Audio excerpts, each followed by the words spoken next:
कौन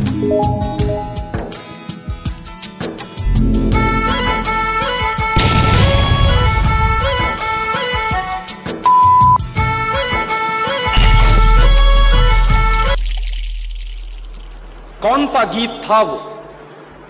हिंदुस्तान में ब्रिटेन के लोगों के समर्थक बहुत बड़ी संख्या में रहे, और ना सिर्फ ब्रिटेन के समर्थक रहे बल्कि अंग्रेजों के तलवे चाटने वाले घराने इस देश में रहे। अंग्रेजों की जी हजूरी करने वाले घराने इस देश में रहे, और जिन खानदानों ने अंग्रेजों के जितने ज्यादा तलवे चाटे, उन्हीं खानदानों का नाम इस देश में गर्व से लेते हैं लोग। जो अंग्रेजों के सबसे ज्यादा पिट्ठू बनकर रहे, जो अंग्रेजों के चरणों में साष्टांग बिछ जाते थे, ऐसे ही लोगों को इस देश के इतिहास में पढ़ाया जाता। और ऐसा ही एक खानदान था जो अंग्रेजों की गुलामी में आकंठ डूबा हुआ था। उस खानदान का नाम था टैगोर खानदान। और उस टैगोर खानदान का एक व्यक्ति था जिसका नाम था रविंद्रनाथ टैगोर। उस रविंद्रनाथ टैगोर ने जॉर्ज पंचम के स्वागत के लिए एक गीत लिख दिया था। और ना सिर्फ उस आदमी ने वो गीत लिखा, बल्कि कलकत्ता में जब जॉर्ज पंचम पहुंचा और उस भरी सभा में जहां लाखों लोग उपस्थित थे, हिंदुस्तान की गुलामी का गीत गाया गया और ब्रिटेन के राजा का सम्मान किया गया। और यह काम रविंद्रनाथ टैगोर ने अपने मुंह से किया।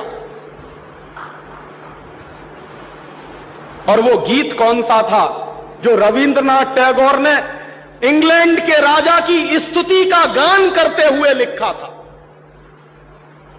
वो गीत वही है जिसको आप कहते हैं जनगण मन अधिनायक जय हे भारत भाग्य विधाता। बहुत शर्म आती है मेरे जैसे आदमी को जब वो गीत गाने के लिए कोई मुझे कहता है कि ये गाओ। क्यों गाएं उस गीत को? रविन्द्रनाथ टैगोर तो चापलूसी करते थे अंग्रेजों की। रविन्द्रनाथ टैगोर तो चाटुकार थे अंग्रेजों के, और रविन्द्रनाथ टैगोर तो साइकोफेंट थे अंग्रेजों के। इसलिए उन्होंने अंग्रेजों के राजा के सम्मान में वो गीत लिखा था। मैं तो नहीं हूं, मुझे तो अंग्रेजों की चापलूसी से कोई मतलब नहीं है। मैं तो अंग्रेजों का उससे ज्यादा विरोधी हूं जितना कोई हो सकता। लेकिन मेरे आजाद देश में उस गीत को बार बार गवाया जाए, यह मेरा राष्ट्रीय अपमान का प्रश्न है। और जिस गीत को अंग्रेजों के राजा जॉर्ज पंचम के स्वागत में गाया था रविन्द्रनाथ टैगोर ने, वही गीत 5 दिन पहले दिल्ली के एयरपोर्ट पर गाया गया महारानी के सम्मान में। आपने कभी ध्यान दिया है उस गीत के शब्द क्या हैं और उन शब्दों का मतलब क्या है? जनगण मन अधिनायक जय हे, हिंदुस्तान की जनता के मनों के अधिनायक तुम्हारी जय हो, ये मतलब है। जनगण मन अधिनायक जय है माने जॉर्ज पंचम तुम हिंदुस्तान की जनता के मनों के, जनता के गणों के अधिनायक हो, सुपर बॉस हो, इसलिए तुम्हारी जय हो। ये रविन्द्रनाथ टैगोर गा रहे हैं। भला इससे ज्यादा चाटुकारिता का दूसरा कोई प्रमाण मिल सकता? इससे ज्यादा साइकोफेंसी का दूसरा कोई प्रमाण आपको मिल सकता? और दूसरी लाइन है जनगण मन अधिनायक जय है, भारत भाग्य विधाता, माने तुम भारत के भाग्य विधाता हो, माने हमारा भाग्य तुम लिख रहे हो। यह तो कोई भगवान से भी नहीं कहता है। लेकिन रविन्द्रनाथ टैगोर ने तो हिंदुस्तान के साम्राज्यवादी राजा का प्रतीक जो जॉर्ज पंचम था, उसको भगवान से भी ऊपर रख दिया था कि तुम तो भारत के भाग्य विधाता हो।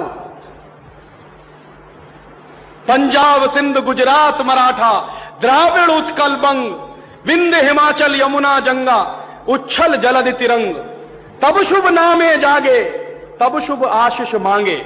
माने पंजाब सिंध गुजरात मराठा द्राविड़ उत्कल बंग, ये सारा हिंदुस्तानी इलाका तुम्हारे लिए आशीष मांग रहा है, तब शुभ आशीष मांगे। तुम्हारी भलाई की प्रार्थना कर रहा है।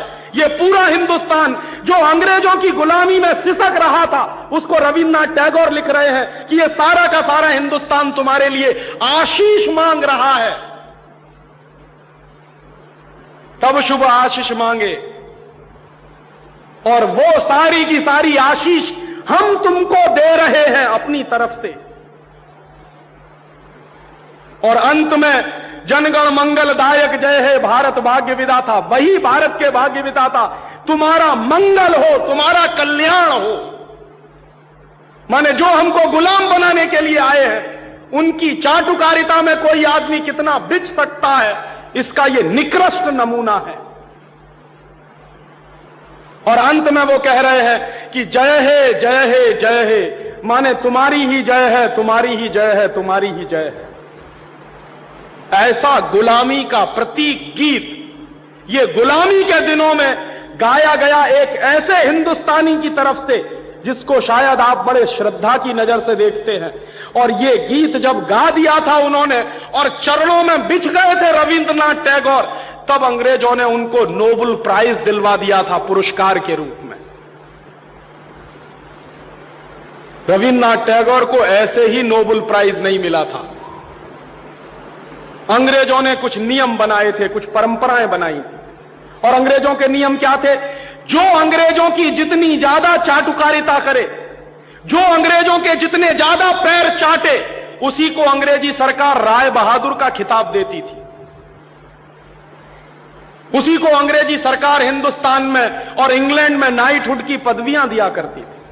ऐसे ही लोगों को अंग्रेजों की तरफ से इनाम मिलते थे, क्योंकि वो अंग्रेजों के चरण चाटते थे और हिंदुस्तान को गालियां देते थे। और ऐसे चरण चाटू लोग आपने नाम सुना है, हिंदुस्तान के राजाओं के दरबार में कुछ चारण और भाट हुआ करते थे। वो चारण और भाट क्या करते थे? राजा चाहे जितना गंदा हो, चाहे जितना बदमाश हो, चाहे जितना लफंगा हो, लुच्चा हो, वो चारण और भाट हमेशा राजा की प्रशंसा ही करते थे। बदले में राजा उनको कुछ इनाम बांटता था। ऐसे चारण भाटों का खानदान है ये टैगोर खानदान, जिन्होंने ये गीत लिखा है। और मेरा अंदर से रोम रोम कांप जाता है जब कोई मुझे कहता है कि राजीव भाई जनगण मन गाइए। क्यों गाएं? हिंदुस्तान का गीत नहीं है जनगण मन अधिनायक जय। हिंदुस्तान का गीत तो वंदे मातरम रहा है।